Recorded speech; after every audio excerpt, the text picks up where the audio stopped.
الحروف العاطفة الواو والفاء ثم وحتى وأو وإما وأم ولا وبل ولكن. یہ حروف عاطفہ ہیں مولانا. حروف عاطفہ 10 ہیں مولانا. 4 قسم پر ہیں یہ حروف عاطفہ بھائی.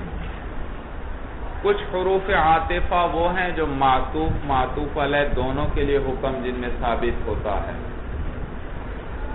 کچھ وہ ہیں جن میں معطوف علیہ کے لیے حکم ثابت ہوتا ہے اور معطوف سے حکم کی نفی ہوتی ہے.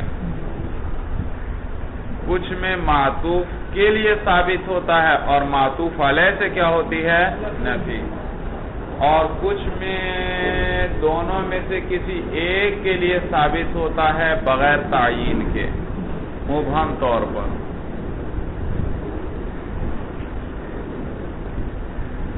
مبہم طور پر کتنے طریقے ہیں بھائی؟ 4 قسم کا ہے بھائی. 4 قسم. دیکھو یہ واو فا ثم حتی یہ چاروں معطوف اور معطوف علیہ دونوں کے لیے حکم کو ثابت کرتے ہیں.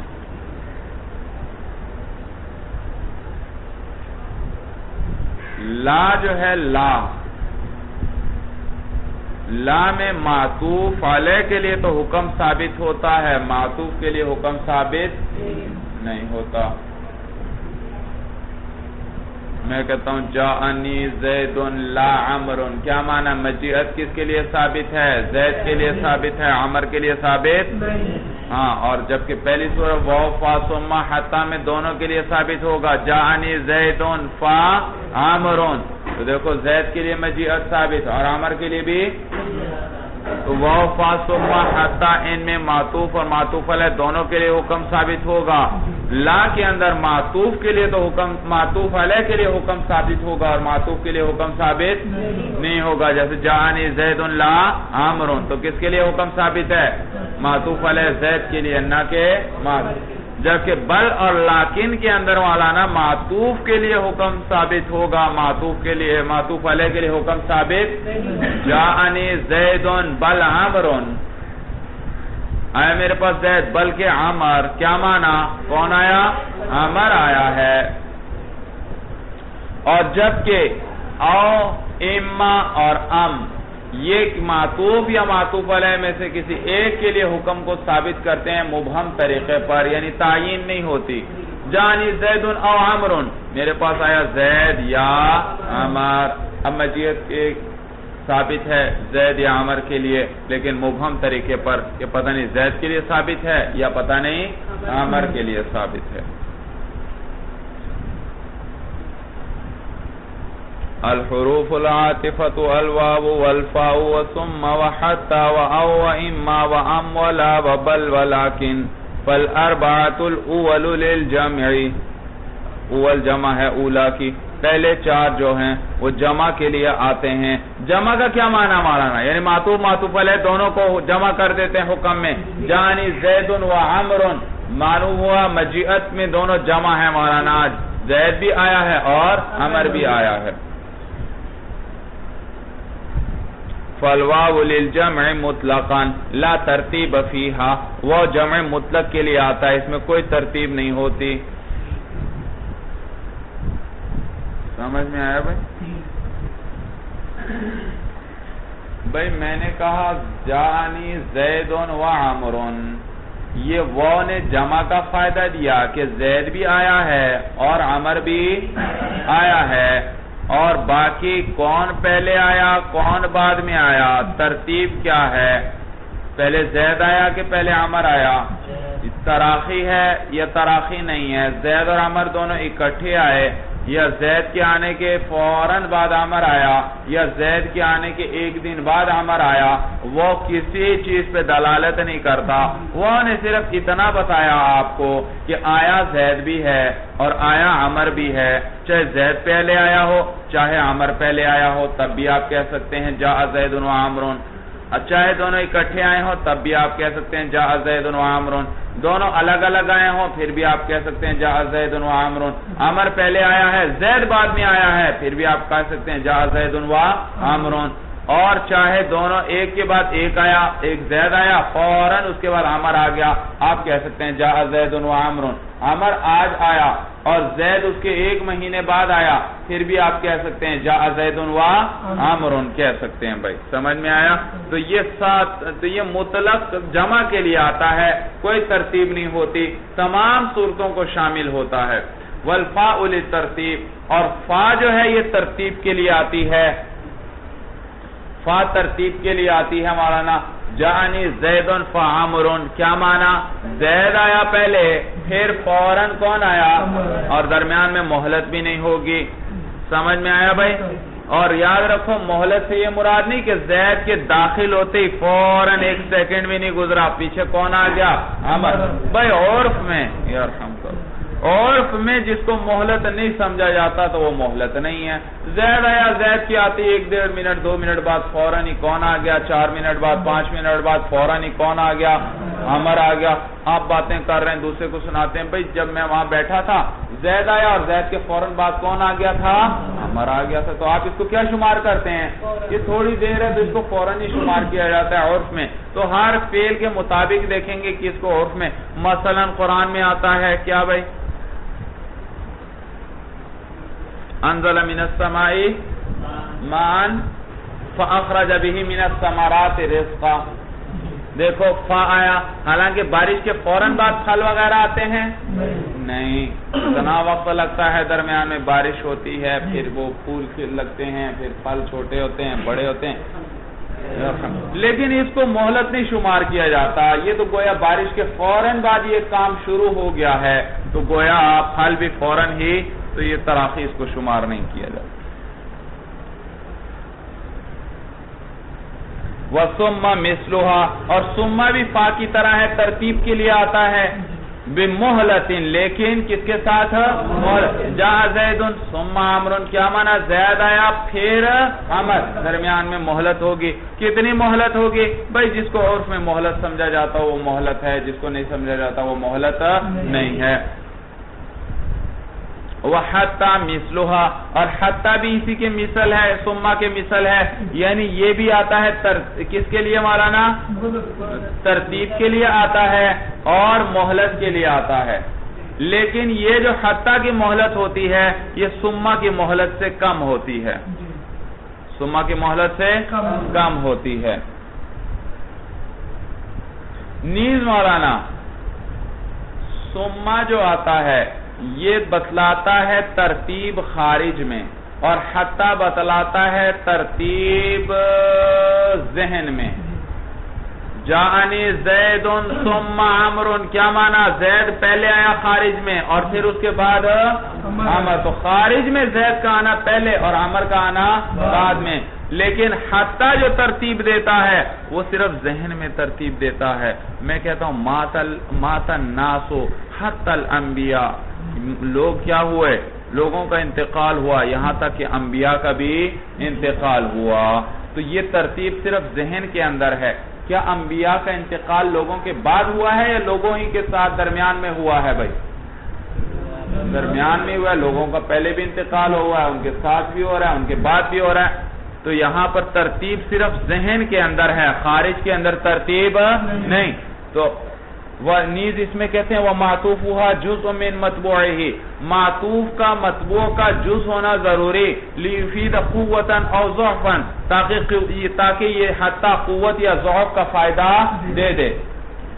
دیکھو حتیٰ جو ہے نا، حتیٰ عاطفہ جو ہے، عطف کے لیے جو آتا ہے، اس کا ما بعد ما قبل کا جز ہونا ضروری ہے، اس کا ما بعد ما قبل کا جز ہونا یا ما قبل کے افراد میں سے ہونا ضروری ہے۔ مات الناس حتی الانبیاء، بھائی بتائیے یہ انبیاء ناس میں شامل ہیں یا شامل نہیں ہیں؟ بھائی شامل ہیں، لوگوں میں وہ بھی شامل ہیں، تو دیکھو ما بعد کا ما قبل کے افراد میں سے ہونا یا اس کا جز ہونا ضروری ہے، بھائی ضروری ہے، سمجھ میں آیا بھائی؟ تاکہ یہ قوت یا ضعف کا فائدہ دے بھائی۔ بھئی یہ جو حتی آتا ہے یہ عموم کے لیے آتا ہے، تو یہ حکم کو عام کر دیتا ہے تاکہ حکم شامل ہے تمام اجزاء کو یا تمام افراد کو۔ مثلا میں کہتا ہوں اکلت السمکۃ حتی رأسہا، میں نے مچھلی کھائی یہاں تک کہ اس کا سر بھی کھا لیا، تو دیکھو یہ رأس سمکہ، کیا سمکہ کا جز ہے یا جز نہیں ہے؟ جز ہے۔ اور نیز حتی نے عموم کا فائدہ دیا کہ کیا کہ پوری مچھلی کھا گیا، اس کے سارے اجزاء کھا گیا۔ حتی مچھلی کھائی یہاں تک کہ اس کا سر بھی معلوم ہوا معقول پوری مچھلی ہے، معقول پوری مچھلی ہے، تو حتی نے عموم پیدا کر دیا اس کے اندر مولانا معقول کے اندر۔ یا مولانا میں کہتا ہوں جا قدم الحاج حتی المشاة، حاجی آ گئے یہاں تک کہ پیدل بھی آ گئے، تو اس نے کیا فائدہ دیا؟ دیکھو حاجی، یہ پیدل بھی حاجیوں کے افراد میں سے ہیں، کیونکہ حاجی پیدل بھی ہیں اور سوار بھی، تو دیکھو ما بعد ما قبل کا جز ہے، اور نیز مولانا عموم کا فائدہ دیا کہ حاجی آ گئے یہاں تک کہ پیدل بھی آ گئے، یعنی سارے حاجی آ گئے ہیں، مطلب کیا ہے؟ تو دیکھو آنے کے اندر قدوم کے حکم کو عام کر دیا حتی نے کہ تمام افراد حج کرنے والے سارے کے سارے کیا ہیں؟ آ گئے۔ تو حتی کس چیز کا فائدہ دیتا ہے؟ عموم کا فائدہ دیتا ہے۔ اور نیز کیا بتلایا کہ ما بعد کیا ہونا چاہیے؟ ما قبل کا جز ہونا چاہیے تاکہ قوت یا ضعف کا فائدہ دے۔ اس لیے مولانا کہ حتی جو ترتیب بیان کرتا ہے وہ ترتیب ذہنی بیان کرتا ہے، ترتیب خارجی کو بیان نہیں کرتا، اور ذہن میں جو ترتیب ہوگی وہ کسی چیز میں قوت کے اعتبار سے ہوگی یا ضعف کے اعتبار سے ہوگی۔ تو جب میں نے کہا مات الناس حتی الانبیاء، تو یہاں ترتیب کی قوت کے اعتبار سے ہے مولانا کہ سب سے پہلے کمزور عام لوگوں کا ذکر کیا کہ لوگ تو مر گئے، اور لوگوں میں جو سب سے اعلیٰ ہیں انبیاء، ان کا بھی کیا ہوا؟ انتقال ہوا۔ تو ترتیب کس اعتبار سے میں نے قائم کی؟ قوت کے اعتبار سے، پہلے ضعیف کو ذکر کیا اور اس کے بعد کس کو؟ قوی کو۔ تو یہاں دیکھو وفات کے اندر کہ کمزور کا تو انتقال ہوا، موت تو کسی کو بھی نہیں چھوڑنے والی، کمزور کو بھی لے جاتی ہے، حتیٰ کہ جو سب سے اعلیٰ افراد ہیں انسانوں میں وہ کون ہیں؟ انبیاء، ان کو بھی لے جاتی ہے۔ تو دیکھو ترتیب کس اعتبار سے آئی؟ ضعیف سے قوی کی طرف یا قوی سے ضعیف کی طرف ترتیب ہوتی ہے۔ میں کہتا ہوں جا قدم الحاج حتی المشاة، حاجی آ گئے یہاں تک کہ پیدل بھی آ گئے، تو یہ ترتیب میں نے ذوق کے اعتبار سے بنائی کہ بھئی سوار حاجی، بھئی آنے میں کون قوی ہے؟ پیدل یا سوار؟ سوار۔ تو میں نے کہا قوی یعنی سوار تو آئے یہاں تک کہ جو پیدل تھے، جو ضعیف تھے وہ بھی آ گئے۔ تو یہ ترتیب میں نے کس اعتبار سے بنائی؟ ذوق کے اعتبار سے۔ سمجھ میں آیا؟ تو حتی فائدہ دیتا ہے عموم کا کہ تمام افراد یا تمام اجزاء کو وہ حکم شامل ہو جاتا ہے، اور مولانا ترتیب کا فائدہ دیتا ہے، لیکن یہ ترتیب کس میں ہوتی ہے؟ ذہن میں ہوتی ہے، خارج میں نہیں ہوتی، جبکہ سمہ میں جو ترتیب ہوتی ہے وہ خارج میں ہوتی ہے، اور نیز سمہ کے اندر ما بعد کا ما قبل کا جز ہونا ضروری نہیں ہے۔ ما قبل تو یہ حتی کس کی بات چل رہی ہے؟ حتی عاطفہ کی، اور ایک حتی جارہ بھی ہوتا ہے مولانا، حتی جارہ بھی ہوتا ہے، تو ایک حتی عاطفہ ہے ایک حتی جارہ ہے، ان میں یاد رکھو حتی جارہ اصل ہے، لہذا اس میں عموم ہے، حتی جارہ اصل ہے اس میں عموم، چاہے ما بعد ما قبل کا جز ہو یا جز نہ ہو، دونوں صورتوں میں وہ حتی جارہ استعمال ہو سکتا ہے، لیکن حتی عاطفہ کے اندر ضروری ہے کہ ما بعد کیا ہو؟ ما قبل کا جز ہو۔ نمت البارحۃ حتی الصباح، میں سویا ساری رات یہاں تک، کہاں تک؟ صبح تک۔ اب آپ بتائیے صباح جز بارحہ ہے، رات کا جز ہے رات کا جز نہیں. تو معلوم ہوا یہاں حتی جارہ ہی پڑھیں گے, حتی عاطفہ نہیں پڑھ سکتے, جبکہ باقی مقامات پر جب حتی آئے آپ چاہیں تو اس کو جارہ بنا دیں, چاہے تو آپ اس کو کیا کر دیں عاطفہ. لیکن عاطفہ کے اندر کیا ضروری ہے کہ ما بعد ما قبل کا جز, جبکہ جارہ عام ہے چاہے جز ہو یا جز نہ ہو. وَحَتَّى مِثْلُهَا وَمَعْطُوفُهَا جُزْءٌ مِّن مَطْبُوعِهِ, اور اس کا حتی کا معطوف جو ہوتا ہے وہ کیا ہوتا ہے, جز ہوتا ہے, من مطبوعہ, کس کا, اپنے مطبوع کا. بھئی مطبوع کون ہے, وہی معطوفن علیہ, بھئی وہ مطبوع ہے, یہ تابع ہے. لِيُفِيدَ قُوَّةً أَوْ ضَعْفًا, تاکہ اس کے ذریعے جو عطف کیا یہ کس چیز کا فائدہ دے, قوت یا ضعف کا فائدہ دے.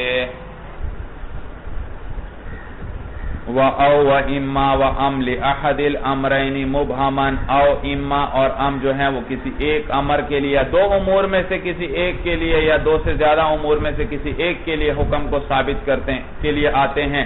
مبہمن, اس حال میں کہ وہ ایک کیا ہو, مبہم. میں نے کہا جاء زیدن او عمرن, آیا زید یا عمر, تو دیکھو مجیعت ثابت ہے زید یا عمر میں سے ایک کے لیے, لیکن مبہم طریقے پر, یہ پتہ نہیں زید کے لیے ثابت ہے یا عمر کے لیے ثابت ہے.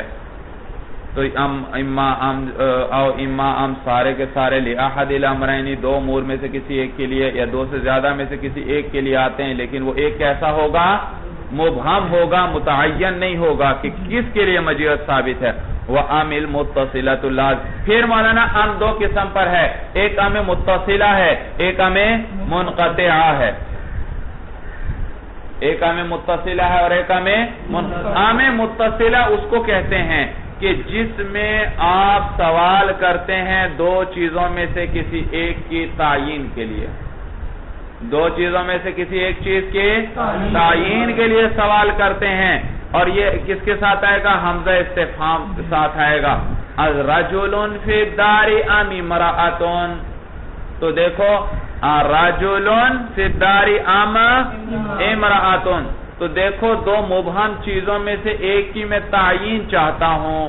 مجھے اتنا پتا ہے کہ گھر کے اندر یا تو رجل ہے یا کون ہے, امرأہ ہے, لیکن اب تعیین نہیں کہ ان میں سے ہے کون.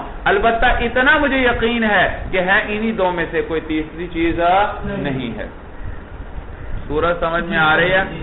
ام متصلہ کس لیے آتا ہے, دو چیزوں میں سے کسی ایک چیز کے تعیین کے لیے آتا ہے. اور اس کے اندر تین شرائط ہیں مولانا, تین شرائط جو صاحب ہدایت النحو نے بیان کی. کیا اس کے لیے تین شرائط ہیں. نمبر ایک, حمزہ استفہام آئے گا, حمزہ استفہام کے ساتھ آئے گا, حل نہیں آ سکتا یہاں, حمزہ استفہام آئے گا. شرط ثانی, جس قسم کی چیز, جس قسم کا کلمہ ام کے بعد ہو اسی قسم کا کلمہ حمزہ کے بعد بھی ہو. ام کے بعد اگر اسم ہے تو حمزہ استفہام کے بعد بھی کیا ہو, اسم. اگر ام کے بعد فعل ہے تو حمزہ استفہام کے بعد بھی کیا ہو, فعل. جیسے میں نے کہا رجل فی الدار ام امرأۃ, تو ام امرأۃ, ام کے بعد کیا آیا, امرأہ اسم آیا, تو حمزہ کے بعد بھی کیا تھا, اسم تھا, رجل.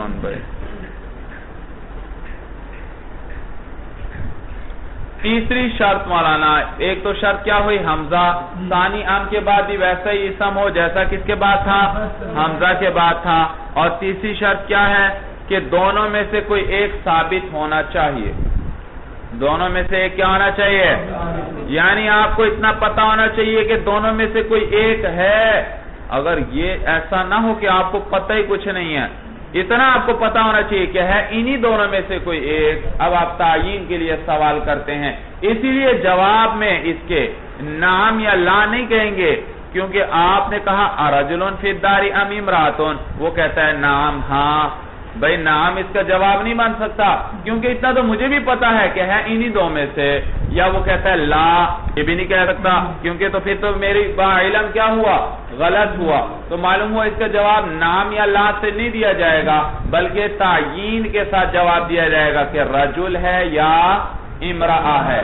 تو اتنا تو مجھے بھی پتا ہے انہی دو میں سے کوئی ایک. اب تم مجھے صرف میں نے سوال کیا, سوال کا مقصد یہ کہ صرف تعین کر دو, ذرا بتا دو رجل ہے یا امرأہ ہے. تو نام جواب نہیں بن سکتا, کیونکہ نام کی صورت میں کیا معنی ہوا, ہاں انہی دو میں سے کوئی ایک ہے. تو میرے سوال کا مقصد یہ تھا کہ ان دو میں سے کوئی ہے یا نہیں. میرے تو مجھے تو پتا تھا کہ ہے انہی دو میں سے کوئی ایک. میں سے سوال صرف کس لیے کیا تھا, تعین کے لیے کیا تھا. تو کتنی شرائط ہوئی بھائی, 3 شرائط ہوئی. ایک کیا, حمزہ استفہام. ثانی ہم کے ساتھ جیسے کلمہ ہو ویسا ہی حمزہ کے ساتھ ہو. اور یہ کس کے لیے آئے بھائی, طلب تعین کے لیے آئے بھائی. کس کے لیے آئے, اچھا یہ جو دوسری شرط انہوں نے ذکر کی بھائی, صاحب کافیہ بھی ذکر کر رہے ہیں کہ ام کے بعد جو کلمہ ہے اگر اسم ہے تو حمزہ کے بعد بھی کیا ہو, اسم. ام کے بعد فعل ہے تو حمزہ کے بعد بھی فعل ہو. کہتے ہیں یہ قید درست نہیں مولانا, اس لیے کہ صاحب کافیہ آگے خود فرماتے ہیں. چلیے آگے جب بات آئے گی تو میں وہیں کر دیتا ہوں. وَأَمِ الْمُتَّصِلَةُ لَازِمَةٌ لِحَمْزَةِ الْاِسْتِفْهَامِ. ام متصلہ لازم ہے کس کے ساتھ, حمزہ پہلی شرط. يَلِيهَا أَحَدُ الْمُسْتَوِيَيْنِ, یلیہا ہا ضمیر ام کو ملی جا رہی ہے, ام کے ساتھ ملا ہو احد المستویین, دو امور میں سے مساوی امور میں سے ایک. والآخر الحمزہ, اور دوسرا کس کے ساتھ ملا ہو, حمزہ کے ساتھ.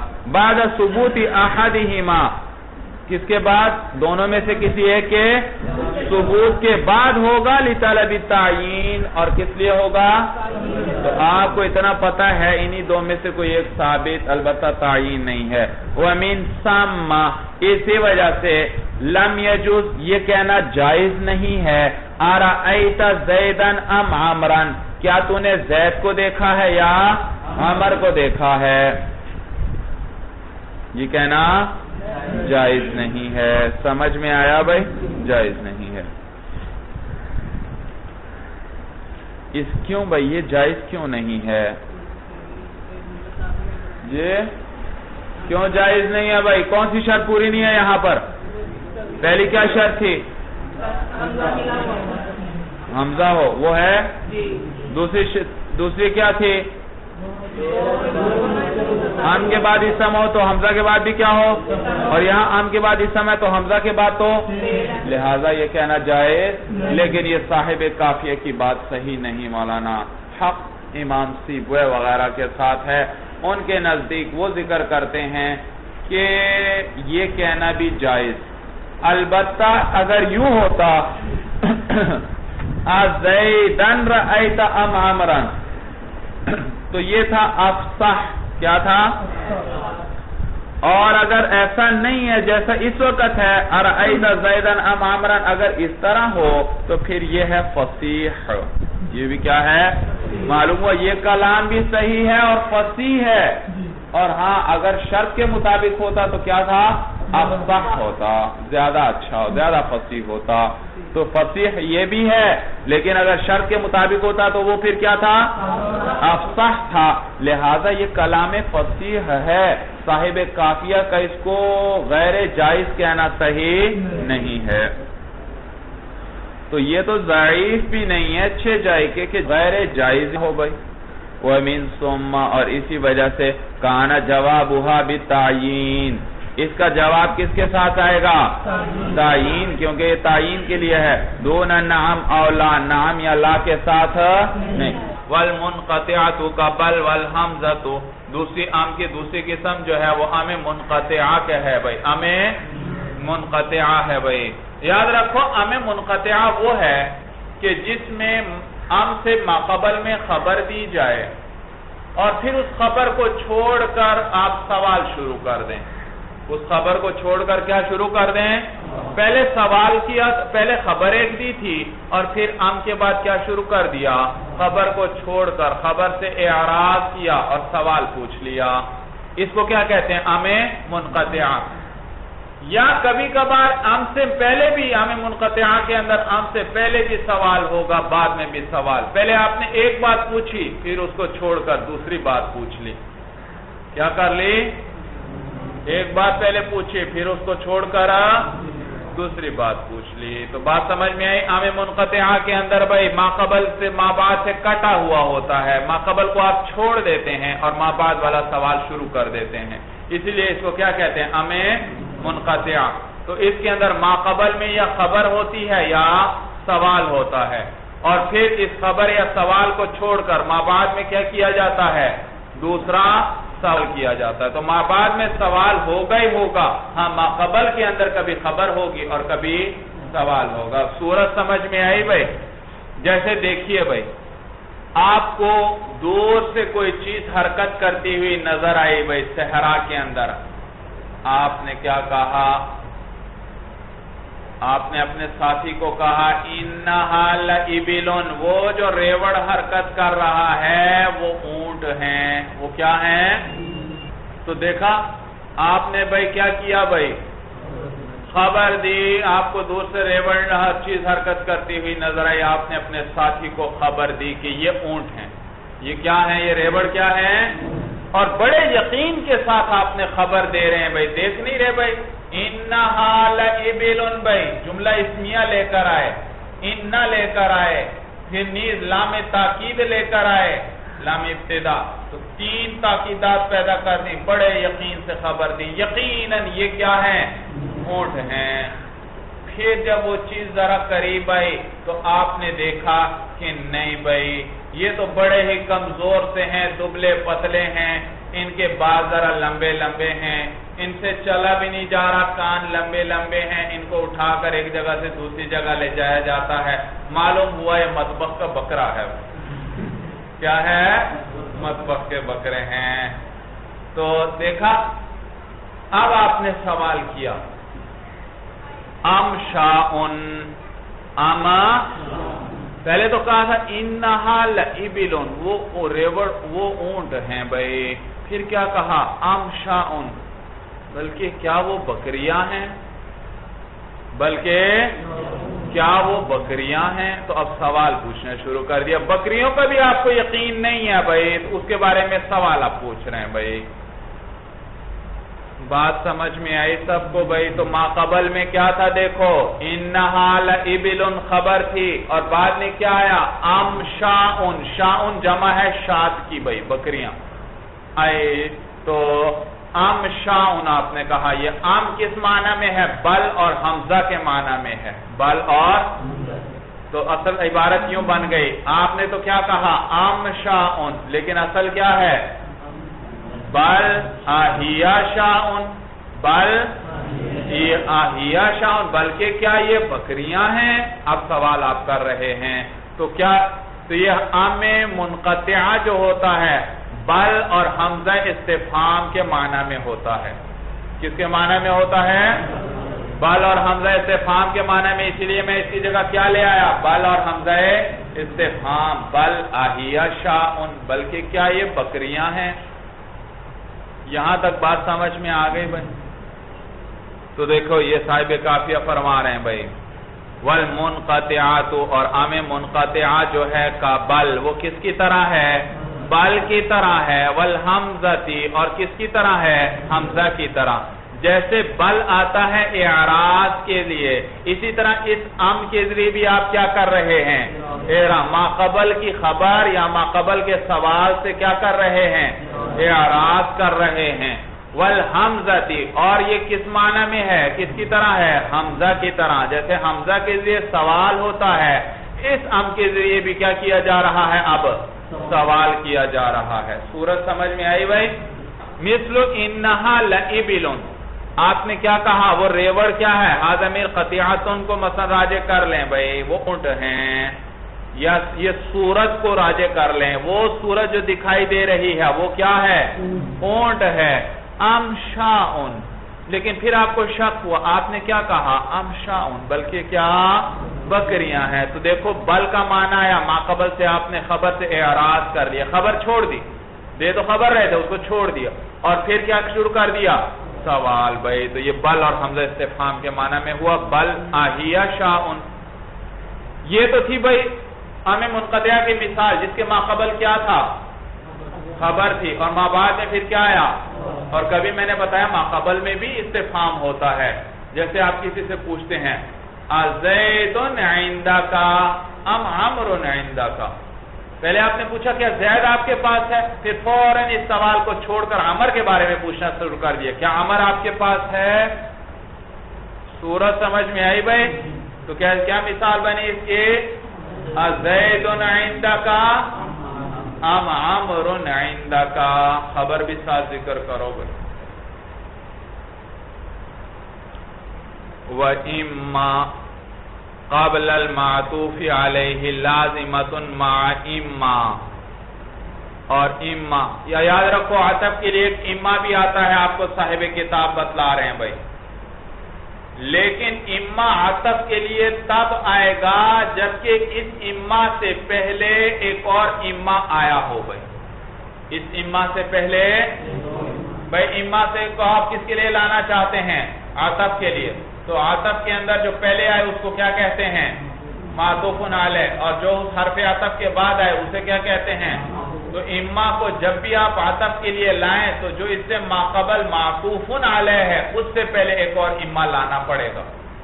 اس سے پہلے جو کیا ہے معطوف، اس سے پہلے ایک اور اما لانا پڑے گا. مثلا میں کہتا ہوں جاءنی زید، میں جاءنی اما زید و اما عمر، میرے پاس زید یا عمر آیا.